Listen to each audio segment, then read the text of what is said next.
दोस्तों, आज मैं आपके लिए एक अलग ढंग की मूवी एक्सप्लेनेशन लाई हूँ जिसका नाम है असुरन।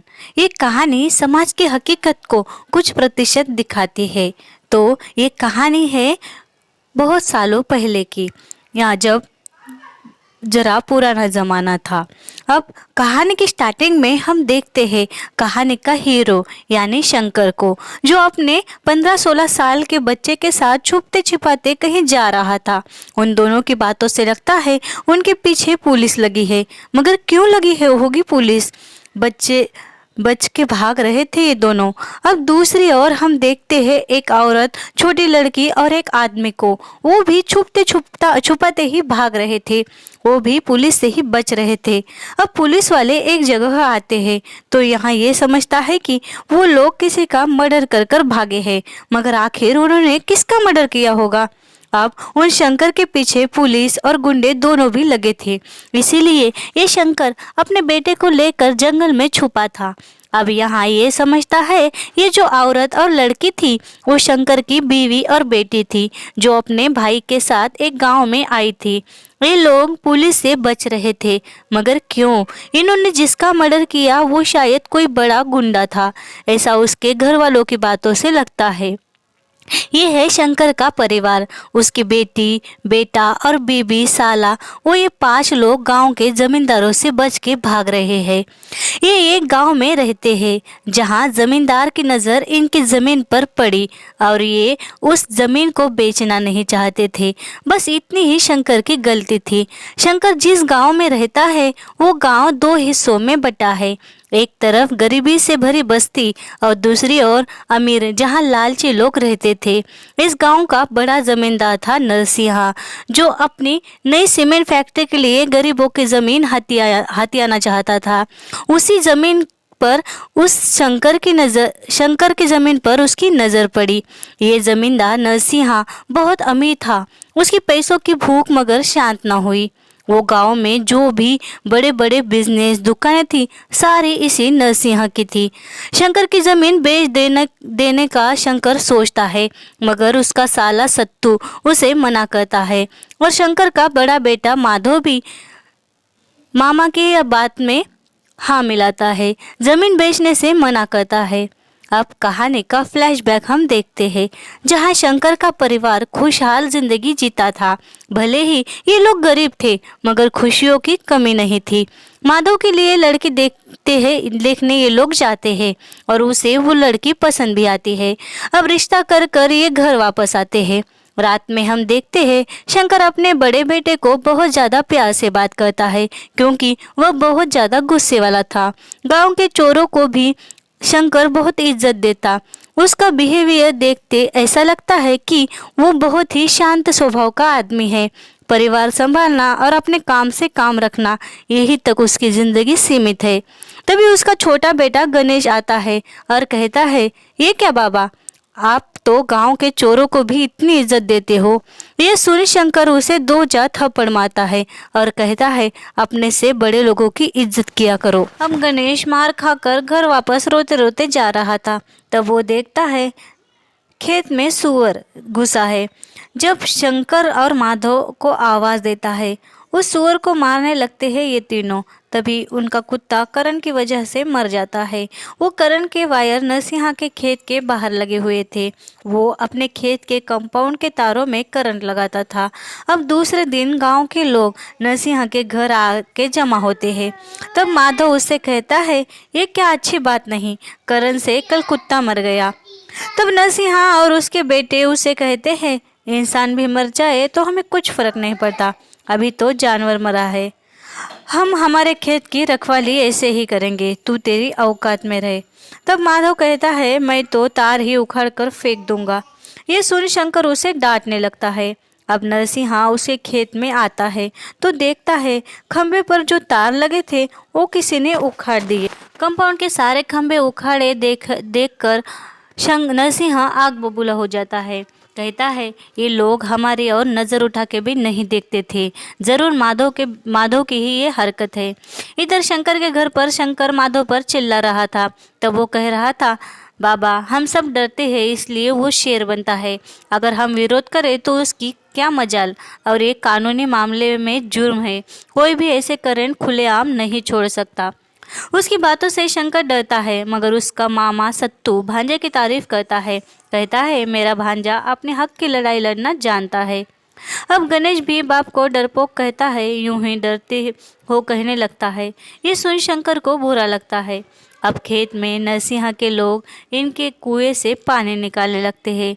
तब शंकर की बीवी शीतल कहती है, ये क्या कर रहे हो तुम लोग मोटर से पानी लोगे तो हमारे खेत के लिए पानी नहीं बचेगा। वो लोग शीतल को भला बुरा कहते हैं और तभी शीतल मोटर बंद करने जाती है और एक आदमी को मारती है।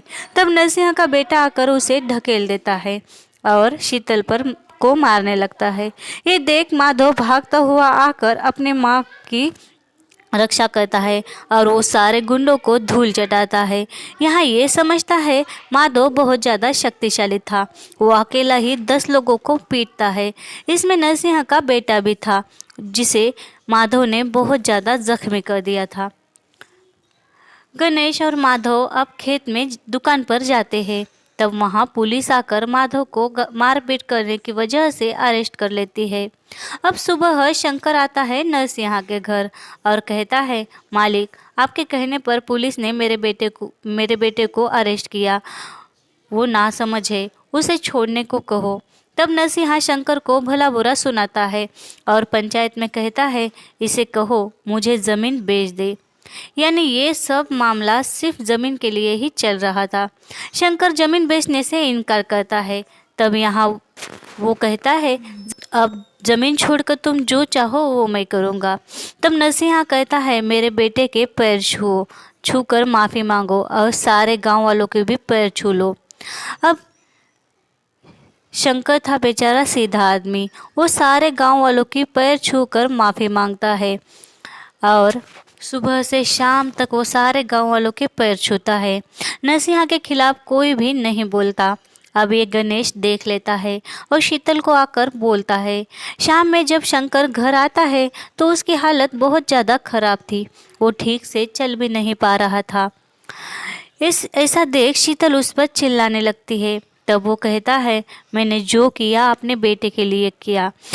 यहाँ हमें ये समझता है कि घर का बाप ही होता है जो अपने बच्चों के लिए कुछ भी करता है। उसे डर था कहीं वो उसके बेटे को कुछ कर ना दे।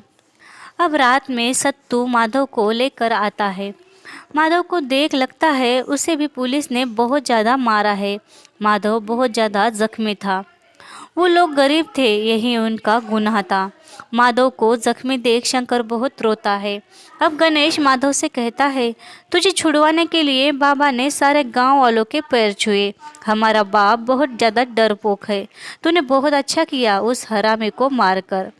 अब माधव ये बात सुन बाप से पूछता है कि क्या सच में तुमने सारे गांव वालों के पैर छूकर माफ़ी मांगी? वो कहता है, अगर मैं ऐसा नहीं करता तो वो लोग तुझे नहीं छोड़ते। ये सुन माधव घर से बाहर जाता है और नरसिंह को एक जगह अकेले में पकड़कर मुंह पर तमाचे मारता है और उसके मुंह पर चप्पल से मारता है। कहता है, अब जा और सारे गांव वालों से कह दे कि शंकर के बेटे ने तेरे मुंह पर चप्पल से मारा, फिर तुझे समझेगा अपमान क्या होता है। मेरा बाप शांत है तो तू कुछ भी करवाएगा क्या? ये कहे माधव चला जाता है, मगर नरसिंह बहुत ज़्यादा गुस्से में था। ये बात उसे बहुत ज़्यादा शर्मिंदगी की लगती है। अब नरसिंह को ये बात दिल ही दिल में खाने लगती है। वो नरसिंह एक बड़ा ज़मींदार था और माधव एक मामूली गरीब लड़का, फिर भी उसने नरसिंह को चप्पल से मारा था। अब नरसिंह बहुत गुस्से में था। वो ये बात किसी को बता भी नहीं सकता था। नरसिंह अपने बेटे और भाई से कहता है, उस लड़के ने मेरे बेटे को मारा, उसकी सज़ा इतनी कम नहीं होनी चाहिए। उसे ऐसे मारो कि उसका बाप उसका क्रियाक्रम भी ना कर सके। अब रात में गणेश और माधव दोनों खेत जा रहे थे। तब पीछे से नरसिंह के गुंडे आकर माधव पर हमला करते हैं। उसे पीछे से वार कर झाड़ से टांग कर बेरहमी से मारने लगते हैं। माधव गणेश से कहता है, तू घर जा। अब गणेश घर की ओर भागता है और बाबा और मामा को बुलाकर लाता है। जब तक वो लोग खेत की तरफ आते तब तक वहाँ से वो लोग माधव को लेकर गायब हो गए थे।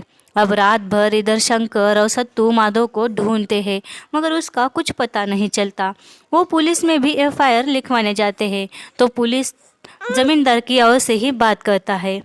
पुलिस सत्तू और शंकर से कहता है, तुम्हारा बेटा जवान था, किसी लड़के के साथ भाग गया होगा। अब दूसरे दिन खेत में ही माधव की लाश मिलती है। उसका सर कटा हुआ था और शरीर बुरी तरह जला दिया था, जिससे लाश की पहचान ना हो पाई। मगर सत्तू और शंकर समझ गए थे कि ये माधव ही है। शीतल तो बेचारी पागल ही हो जाती है। जब ये लोग पुलिस स्टेशन जाते हैं तो पुलिस वाले वो लाश भी रख लेते हैं और शंकर से कहते हैं, तेरा बेटा लापता है, ये लाश किसी और की है, हम ये लाश तुझे नहीं दे सकते। बेचारा शंकर समझ गया था ये माधव की ही लाश है और नरसिंह के लोगों ने ही उसे मारा है। वो माधव के कपड़े जलाकर अंतिम संस्कार करता है। मगर इधर शीतल तो पागल हो गई थी। अब वो रोज अपने बेटे को सारे गांव में ढूंढने लगती है। हर किसी से पूछती है, माधव को देखा क्या, वो घर नहीं आया। गांव शीतल अपनी बेटी मीरा को लेकर पूरा दिन सारे गांव में घूमने लगती है। गणेश उसे रोकता है मगर वो मानती नहीं। दूसरी ओर बेटे के गम में शंकर भी शराब पीकर यहाँ वहाँ गिर जाता है। उसे सत्तू संभालने लगता है। अब शीतल देखती है नरसिंह के बेटे की शादी हो रही है। उसे माधव की याद आती है क्योंकि माधव की भी सगाई हो गई थी, जल्द ही शादी होने वाली थी। अब शीतल घर पर आती है तो यहाँ शंकर रो रहा था। शंकर ने अपने बेटे माधव की फ़ोटो भी नहीं खिंचवाई थी क्योंकि उसे लगता था फ़ोटो खिंचवाने से उम्र कम हो जाती है। अब माधव के बचपन के फ़ोटो पे ही सत्तू और शंकर उसके मरने के बाद की विधियाँ करने लगते हैं। ये देख शीतल कहती है, तुम विधि कर रहे हो, यानी मेरा बेटा मर गया क्या? और उसे मारने वाले खुशियाँ मना रहे हैं। वो सब विधि का सामान फेंक कर माधव की फ़ोटो दीवार पर टांग देती है और कहती है, जब तक नरसिंह के घर पर मातंग नहीं छाता तब तक मैं मेरे बेटे की विधियाँ नहीं करने दूंगी। अब शंकर और सत्तू शराब पीने बाहर आते हैं और सत्तू शंकर से कहता है, शीतल की बात सही है, हमारे बेटे को कितनी बेरहमी से मार कर वो खुलेआम घूम रहे हैं, खुशियाँ मना रहे हैं, हमें देखकर भी चुप है। ये सुन शंकर कहता है, फिर क्या करूँ, मैं कुछ कर भी नहीं सकता। मुझे और 2 बच्चे हैं, बीवी है, उसे मार कर क्या जेल चला जाऊं? वो मेरा पूरा परिवार ही बर्बाद कर देंगे अगर मैंने कुछ किया तो। अब इधर शीतल पागल हो जाती है, बेटे की ओर ध्यान भी नहीं देती, ना घर की ओर, बस दिन रात रोने लगती है माधव के लिए। अब गणेश का स्कूल भी छूट जाता है। वो अपनी बहन और घर संभालने के लिए घर में ही रहता है। बेचारा वक्त से पहले ही बड़ा हो जाता है। अब इधर माँ पागल हो जाती है और बाप शराब के नशे में धुत होता है। बेचारा गणेश करे भी तो क्या करे, वो अपनी बहन और घर को संभालता है, खेती का काम भी वही देखता है। ऐसे ही 1 साल बीत जाता है और शीतल उठ घर का काम करने लगती है और गणेश को पैसे देकर कहती है, कुछ राशन और विधि का सामान ला, तेरा भाई तो मर गया, उसकी विधियाँ बाकी है, उसकी आत्मा को इस बात से नहीं भटकने दूंगी मैं। उन लोगों ने कितनी बेरहमी से मारा बेटे को मेरे। अब वो अपने बेटे की विधियाँ करती है और गणेश माँ के गोद में सोकर कहता है, माँ तुझे भाई की याद आती है ना? हाँ, और मरने से पहले मेरे बेटे ने कितनी तकलीफ सही होगी इस बात का दुख भी होता है। माँ की बातें सुन गणेश उठकर बाहर जाता है। माँ से कहता है, मेरे दोस्त के घर जा रहा हूँ। और शीतल उसे रोकने लगती है मगर वो रुकता नहीं। बहुत देर होती है मगर वो घर वापस आता नहीं। ये देख शीतल परेशान होकर शंकर को उठाने लगती है और गणेश को ढूंढने भेजती है। इधर गणेश नरसिंह के पीछे था, वो उस पर नज़र रखे हुआ था। अब इधर शंकर गणेश को ढूंढता है और गणेश नरसिंह पर हमला करने भाग रहा होता है। तभी वहां शंकर आकर खंबे से लाइट बंद कर देता है ताकि गणेश किसी को दिखे नहीं। गणेश नरसिंह को जान से मार देता है। सारे गांव वाले जमा होते हैं कि नरसिंह को किसी ने मार दिया। अब इधर शंकर घर आता है और सत्तू को आवाज़ देता है। सत्तू और शीतल से कहता है, गणेश ने नरसिंह को मार दिया। उससे तो मैं बच्चा समझ रहा था, मगर वो बहुत बुरी मुसीबत में हमें फंसाने वाला है। ये सुन सत्तू थोड़ा खुश हो जाता है और शीतल के चेहरे पर भी सुकून की झलक दिखती है। शंकर कहता है, पैसे, गहने और जमीन के पेपर लेकर चलो जल्दी, यहाँ नहीं रुकना हमें। सत्तू कहता है, देख माधव, तेरे भाई ने तेरा बदला ले लिया। शीतल कहती है, मेरे बेटे ने ये किया, तुम दोनों में से किसी ने किया होता तो मुझे ज़्यादा खुशी होती। अब तो मेरे बेटे की ज़िंदगी बर्बाद हो जाएगी। तभी यहाँ घर में गणेश आता है और कहता है, मैं तो मेरे दोस्त के घर गया था। शंकर गणेश को मारने लगता है। तब गणेश कहता है, हाँ मैंने मारा उसे। अब कहानी वहां आती है जहां से स्टार्ट हुई। नरसिंह को मारकर गणेश को लेकर शंकर जंगल में छुप गया था और सत्तू, शीतल और मीरा को लेकर पास के गांव में छुपा था ताकि गणेश को जेल ना जाना पड़े। और शंकर अपने परिवार को बचाने के लिए भाग रहा था। अब यहीं जंगल में कुछ लोग ये जंगली सूअर का शिकार कर रहे थे। तभी उनके पास एक आदमी आकर कहता है, नरसिंह का किसी ने मर्डर कर दिया। ये सुन उस गैंग का लीडर कहता है, किसी ने की इतनी हिम्मत? वो आदमी बताता है, एक छोटा बच्चा है 15-16 साल का, उसने मारा और उसका बाप इसी जंगल में उसे लेकर छुप गया है। सुबह तक उसे ढूंढ लो। गैंग का लीडर कहता है, तू जा, मैं ढूंढ लूंगा। अब यहाँ शंकर गणेश से कहता है, मैं वहाँ उस पत्थर पर सोता हूँ, तू यहाँ सो जा, अकेले कहीं मत जाना। गणेश आग जलाने वाला था, तभी ये गुंडे उसे देखते हैं और उसके पीछे आते हैं। तब तक शंकर गणेश को लेकर वहाँ से भाग जाता है। एक जगह वो आकर आराम करते हैं। तब गणेश माधव को याद करता है। दूसरी ओर जहाँ शीतल भी छुपी हुई थी, वहां नरसिंह के गुंडे आ रहे होते हैं। ये देख घर का मालिक शीतल और मीरा को वहां से भगाता है। इधर गणेश आराम से सोया था। जैसे तैसे एक रात इनकी गुजर जाती है। अब सुबह सत्तू के पास ये दोनों आते हैं तो सत्तू बताता है, नरसिंह को कल रात ही जला दिया। इल्ज़ाम तुम दोनों बाप बेटे पर लगाया गया। मुझे क्यों छोड़ा पता नहीं। अब ये तीनों एक खेत में बैठ जाते हैं।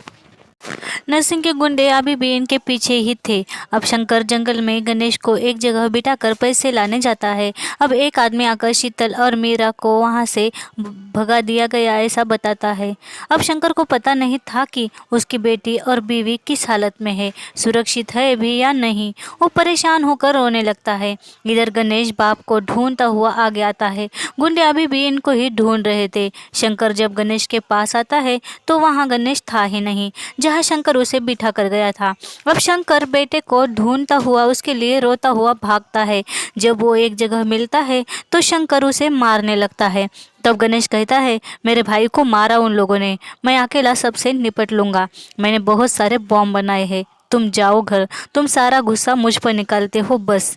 गणेश बाप की बहुत बेइज्जती कर देता है। तुम डरपोक हो ऐसा भी कहता है। गणेश कहता है कि अगर नरसिंह के गुंडे तुम्हें मार देते तो अच्छा होता, मेरा भाई उन सबको काट कर रख देता और हम लोग सुकून से रह लेते। ये सुन शंकर रोने लगता है और गणेश आगे चला जाता है। अब 10-15 गुंडे गणेश की ओर उसे मारने के लिए दौड़ते हैं। तब यहाँ शंकर आकर उन सबको मारता है। यहाँ ये समझता है कि शंकर असलियत में बहुत ज़्यादा शक्तिशाली था, बस वो शांति से रहना पसंद करता था क्योंकि उसे लगता था कि उसकी वजह से उसके परिवार पर कोई आँच ना आए। अब शंकर एक एक से सारे गुंडों को बहुत बेरहमी से मारता है। ये सब गणेश देख रहा था। वो अपने बाप का ये रूप पहली बार देख रहा था। वो गुंडों को जान से नहीं मारता क्योंकि उसे लगता है उसे मारकर मेरा परिवार और ज़्यादा परेशानी में आएगा। अब शंकर गणेश से कहता है, तुझे क्या लगता है मेरा दिल नहीं कर रहा था उसे मारने का? मगर तुम लोगों के लिए मैं चुप था। मैं जब 20 साल का था तब मैं किसान नहीं था, शराब बनाता था। एक ज़मींदार के पास मैं काम करता था। मेरे हाथों की शराब हमारे गांव में और आसपास के गांव में बहुत ज़्यादा मशहूर थी। मैं एक मालिक के लिए काम करता था, वो बड़ा ज़मींदार था। एक दिन मैंने एक गरीब को, जिसका नाम था पांडे, उसको काम पर रख लिया। वो थोड़ा पढ़ा लिखा था तो मैंने उसे हिसाब किताब का काम दिया। वो दिन भर मिल और मालिक के घर का काम करता। धीरे धीरे उसका रवैया बदलता गया। मेरा भी ऐसा ही बड़ा परिवार था। मेरा भाई तुम लोगों के जैसा था, अपने हक के लिए लड़ता था। वो ज़मींदार के खिलाफ चला गया क्योंकि ज़मींदार ने गरीबों की ज़मीन हड़प ली थी। मेरे भाई ने ये मामला कोर्ट तक खींचा था। एक वकील था जो इन सब की मदद करता था। मैं ज़मींदार के लिए ही काम करता था, इसलिए मेरा भाई मुझसे भी अच्छे से बात नहीं करता। अब जिस गरीब को मैंने काम पर रखा था वो पांडे मुझे ही उल्टी सीधी बातें करने लगा था। और फ्लैशबैक में हम देखते हैं कि वो पांडे जिसे शंकर ने ही काम पर रखवाया था वो अब शंकर से उल्टी सीधी बातें करने लग गया था, क्योंकि शंकर नीचे जाति का था और वो पांडे एक ऊंचे जाति वाला था। वो शंकर को एक दिन भले बुरे बातें सुनाता है, तब शंकर उसे मारता है और जमींदार यहाँ आकर शंकर की बात ना सुनकर उस पर ही चिल्लाने लगता है। शंकर को लगता है कि मैं दारू बनाता हूँ, मेरे दारू पर इसने इतने सारे पैसे कमा लिए और वो अब मुझे ही बात करने लग गया है। अब शंकर को कोई भी लड़की वाली शादी से इनकार कर देती थी, क्योंकि वो शराब बनाता था। तब मुन्नी कहती है मैं शादी करूंगी तुझसे। अब शंकर और मुन्नी की लव लाइफ चालू हो गई थी। एक दिन जंगल से चलते हुए मुन्नी को कांटा चुभता है, तब शंकर उसके लिए चप्पल बनवाता है। चप्पल पहन अब मुन्नी पूरे गांव में घूमती है। एक दिन शंकर घर आता है और देखता है घर में सब रो रहे थे। तब मुन्नी भी बहुत ज़्यादा डर गई थी। मुन्नी बताती है ये सब उस पांडे ने किया जिसे शंकर ने ही जमींदार के पास काम पर रखवाया था। उसने मुन्नी की चप्पल निकालकर सर पर रखकर उसे मारते हुए पूरे गांव में घुमाया था, क्योंकि एक नीच जाति की लड़की ने चप्पल पहनी ऐसा उसका मानना था। ये लोग छोटी जाति के थे और मुन्नी ने चप्पल पहनी, यही उसका गुनाह था। ये सुन शंकर को बहुत गुस्सा आता है। अब शंकर उसके पास आता है और उसे जानवरों की तरह मारने लगता है। उसके साथियों की भी बहुत बुरी तरह मारता है, उन्हें एक पेड़ से बांधता है। तब यहाँ जमींदार कहता है तेरी औकात नहीं उतनी कि तू इसे सजा दे, ये ऊंचे जाति का है। अब शंकर को समझता है कि ये मुझे उसके पैरों की जूती ही समझता है। अब यहाँ शंकर सारे बच्चों को चप्पल पहनाकर सूर भेजता है। एक दिन एक वकील आकर इन सब लोगों से कहता है तुम जमींदारों के खिलाफ जंग छेड़ दो और तुम्हारी ज़मीन तुम्हारे नाम कर लो, आंदोलन करो। ये लोग तुम्हें नीच समझते हैं, तुम उनकी बराबरी करो, कायदा तुम्हारे साथ है। इधर वो लोग वकील को ही अरेस्ट कर लेते हैं और सभा के लिए सारे गांव वाले इकट्ठा होते हैं। इधर रात में सभा चल रही थी, तभी सभा में पुलिस आती है और सब शंकर का भाई शंकर को कहता है जा घर से कागज़ ला। तब शंकर घर की ओर जाने लगता है। इधर जमींदार के लोग पूरी बस्ती जला देते हैं और दूसरी ओर सभा में भी उसका भाई मर जाता है। वो लोग हमला कर देते हैं।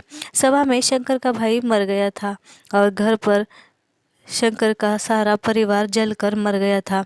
शिवा की माँ, भाभी, 2 बहनें, 3 बच्चे और मुन्नी जलकर राख हो गए थे।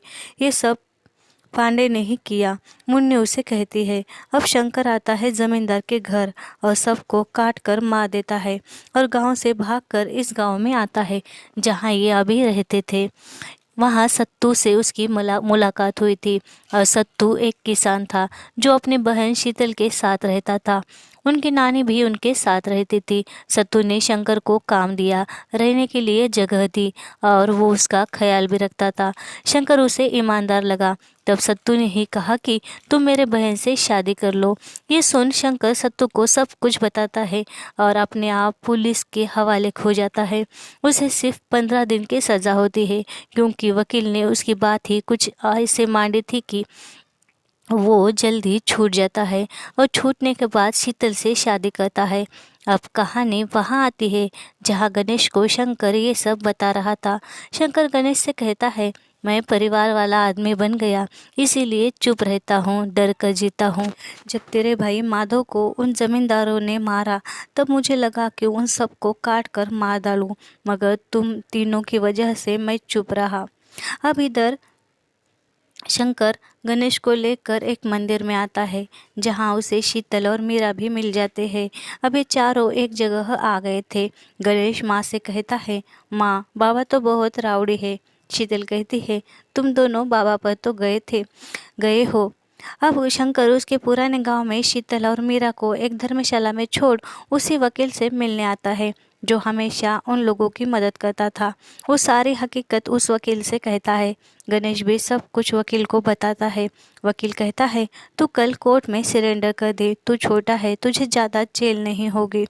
शीतल और मीरा आते हैं दूसरे दिन कोर्ट में। यहाँ उन्हें देख एक आदमी नरसिंह के बेटे को कॉल करता है। अब छुपते छिपाते यहाँ दोनों बाप बेटे आ रहे थे। सत्तू भी यहाँ आता है। अब यहाँ कोर्ट में नरसिंह का बेटा भी आता है। जैसे तैसे पुलिस से बचते शंकर गणेश को लेकर कोर्ट में आता है और हर तरफ नरसिंह के गुंडे देख वो वहाँ से चला जाता है। वकील गुस्से में था। शंकर वकील के घर आकर बैठता है। ज़मीन के लिए वो मान जाएंगे ऐसा वो कहता है। मेरे बेटे को पुलिस से कहकर छुड़वाओ। अब यहाँ पंचायत बैठती है और शंकर अपनी ज़मीन उनके नाम करता है। तब नरसिंह के गुंडे कहते हैं, तुम्हारे बेटे को कहो हमारे पैर छूकर माफ़ी मांगो। शंकर अपने बेटे को एक जगह छुपा कर आया था। उसे लग रहा था गणेश उनके हाथ लगा तो वो उसे मार देंगे। तब वकील कहता है, ये लोग बहुत जल्दी मान गए, सिर्फ ज़मीन लेकर मान गए, तुम्हारे बेटे को नहीं मारा, यानी कुछ तो गड़बड़ है। अब शंकर वहाँ आता है जहाँ उसने गणेश को छोड़ा था, मगर वहाँ गणेश नहीं होता। तब एक आदमी आकर कहता है, तुम पंचायत में थे तब उन लोगों ने गणेश को पकड़ लिया। इधर जहाँ गणेश ने नरसिंह को मारा, वहीं बड़ी बेरहमी से गुंडे गणेश को मार रहे थे। गणेश को तड़पा तड़पा कर मारना, ऐसा नरसिंह का भाई कह रहा था।